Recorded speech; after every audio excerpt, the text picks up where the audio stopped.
നിങ്ങളുടെ ഇഷ്ട പരമ്പരകൾ എക്സ്ക്ലൂസീവായി സൺ നെക്സ്റ്റ് ആപ്പിലൂടെ തികച്ചും ഫ്രീ ആയി ഇപ്പോഴേ ആപ്പ് ഡൗൺലോഡ് ചെയ്യൂ. അതായത് ശ്വേതയുടെ മുറിയിൽ നിന്നും.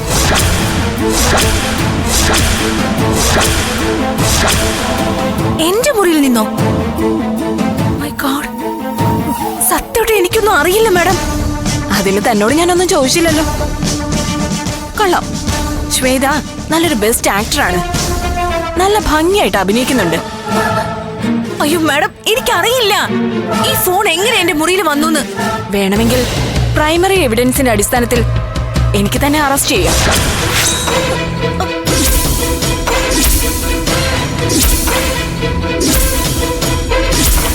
ബട്ട് ഞാനിപ്പോ അതിന് മുതിരുന്നില്ല. കാര്യങ്ങൾ സത്യമായി ശ്വേത എന്നോട് പറഞ്ഞാൽ ആർക്കും ബുദ്ധിമുട്ടില്ലാതെ പോവാം.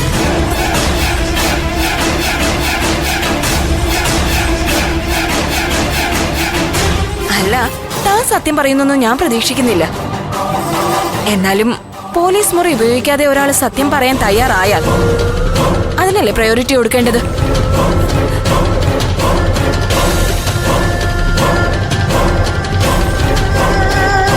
താൻ ഏതായാലും ഇതിനൊരു സമാധാനം പറഞ്ഞേ മതിയാകൂ. വേണമെങ്കിൽ ഞാനൊരു കാര്യം ചെയ്യാം. തനിക്കൊരു ദിവസത്തെ സമയം തരാം. ഒന്ന് ആലോചിക്ക, നന്നായിട്ടൊന്ന് ആലോചിക്ക. നാളെ ഞാൻ വരും. അപ്പോ സത്യം മാത്രം എന്നോട് പറയണം. ഇനി കളവ് പറഞ്ഞാലും എനിക്കൊന്നുമില്ല. സത്യം പറയിപ്പിക്കാൻ എനിക്ക് നന്നായിട്ട് അറിയാം. ഞാൻ നാളെ വരാം. പിന്നെ ഫോൺ ശ്വേതയുടെ മുറിയിൽ നിന്നാണ് കിട്ടിയതെന്നുള്ളതുകൊണ്ട് വേണമെങ്കിൽ പോലീസിന് ഈ വീട്ടിൽ ആരെ വേണമെങ്കിലും സംശയിക്കാം.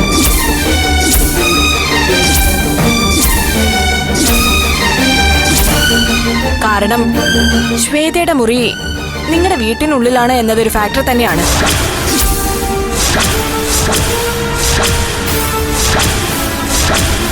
അതുകൊണ്ട് ഒരാളെയോ ഒന്നിലധികം ആൾക്കാരെയോ ഈ കൃത്യവുമായി ബന്ധപ്പെട്ട് ഞങ്ങൾക്ക് സ്വാഭാവികമായും സംശയിക്കാം.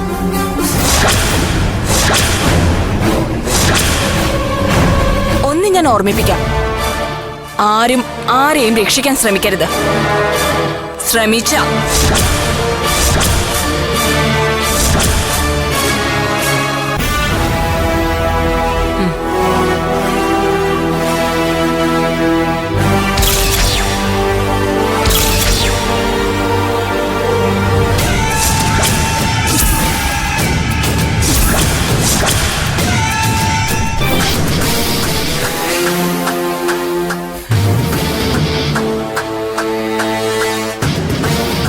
ചന്ദ്രേട്ടാ, ഈ ശ്വേത ഇത്രയും വലിയ കുഴപ്പക്കാരിയാണെന്ന് ഞാൻ ഇപ്പോഴാ മനസ്സിലാക്കുന്നത്. അഞ്ജലിയുടെ ഫോൺ അവളുടെ മുറിയിൽ നിന്ന് കിട്ടുകയെന്ന് പറഞ്ഞാ എന്തായാലും അതിന്റെ പിന്നിൽ എന്തോ ഒരു കള്ളത്തരമുണ്ട് ചന്ദ്രേട്ടാ.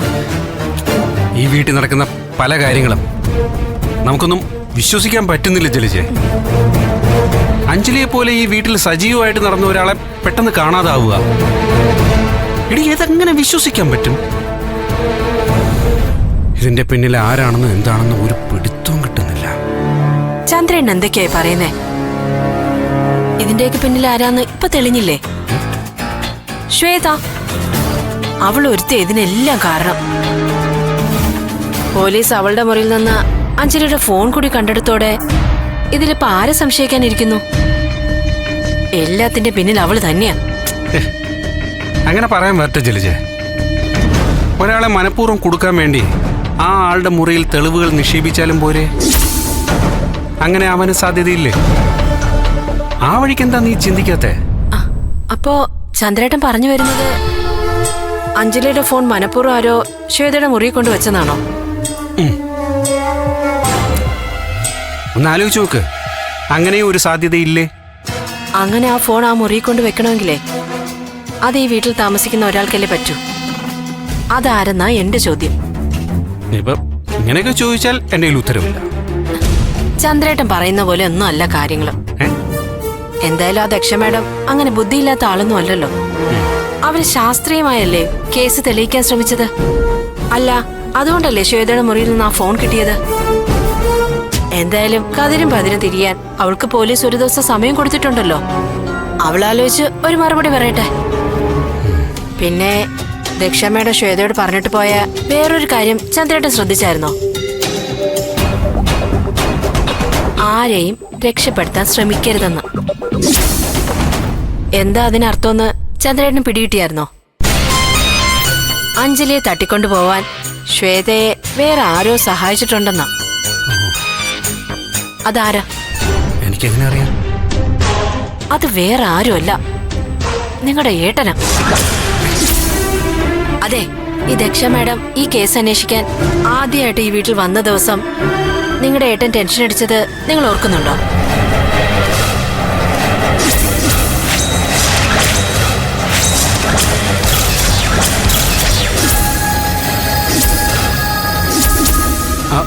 അന്ന് ഏട്ടൻ എങ്ങനെ പറഞ്ഞു എന്ന് വെച്ച് ഏട്ടൻ എങ്ങനെ ഇപ്പൊ കേസിലെ പ്രതിയാവുന്നത്?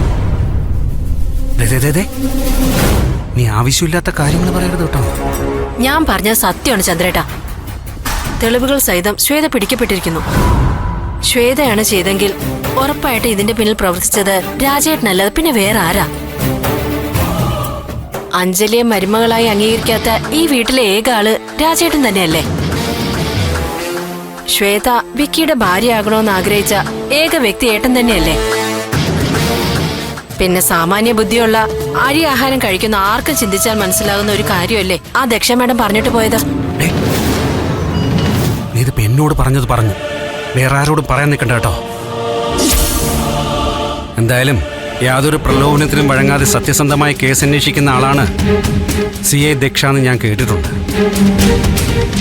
അവരന്വേഷിക്കട്ടെ. എന്നിട്ട് അഞ്ജലിയുടെ തിരോധാനത്തിന് പിന്നിലുള്ള രഹസ്യങ്ങൾ പുറത്തു വരട്ടെ. ചലിച്ചേ, അതുവരെ ഏതായാലും നമ്മളാരെയും പ്രതിസ്ഥാനത്ത് നിർത്തരുത്. അതാ നമുക്ക് നല്ലത്.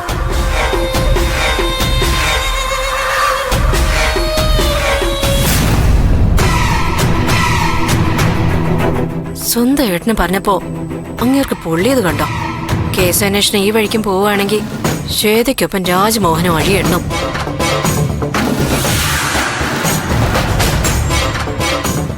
എന്നാലും അഞ്ജലിയുടെ മൊബൈൽ ഫോൺ എങ്ങനെയാ ശ്വേതയുടെ മുറിയിൽ വന്നത്? അഞ്ജലിയുടെ മിസ്സിങ്ങിന് പിന്നിൽ ശ്വേതയുടെ കരങ്ങളുണ്ടോ? എത്ര ആലോചിച്ചിട്ട് ഈ കേസിൽ ശ്വേതയുടെ റോള് മനസ്സിലാവുന്നില്ലല്ലോ. ഇനി ഈ തിരോധാനത്തിന്റെ ബാക്ക് ബ്രെയിൻ ശ്വേത ആയിരിക്കും.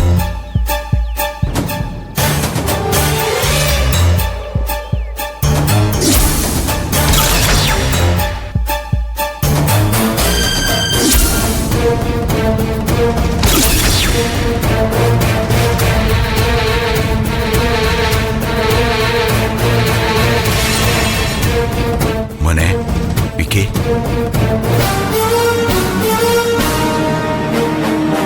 എന്റെ ഭാര്യയുടെ സ്ഥാനത്ത് അഞ്ജലിയെ ഉൾക്കൊള്ളാൻ എനിക്ക് സാധിച്ചിട്ടില്ല എന്നത് വാസ്തവമാണ്. പക്ഷേ ഇക്കാര്യത്തിൽ സത്യമായിട്ടും എനിക്കൊരു പങ്കുമില്ല. നിനക്ക് ഈ കാര്യത്തിൽ അച്ഛന്റെ സംശയമുണ്ടോ? ഏയ് പറയ്, നിനക്ക് അച്ഛന് സംശയമുണ്ടോ? നീ നിന്റെ മനസ്സ് തുറന്നു പറയ്. മോനെ, അഞ്ജലിയുടെ മൊബൈൽ ഫോൺ അവിടെ ശ്വേതയുടെ മുറിയിൽ എങ്ങനെ വന്നു എന്ന് എനിക്കറിയില്ല. നീ എന്നെ ഒന്ന് വിശ്വസിക്കേ.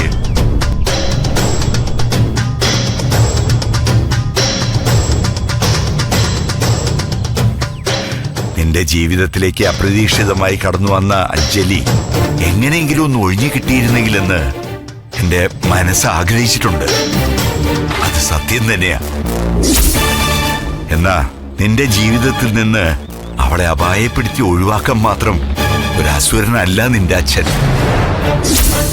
നിനക്ക് എന്നെ വിശ്വസിക്കാമെങ്കിൽ വിശ്വസിക്കാം. ഇതിൽ കൂടുതൽ എനിക്ക് നിന്നോടൊന്നും പറയാനില്ല.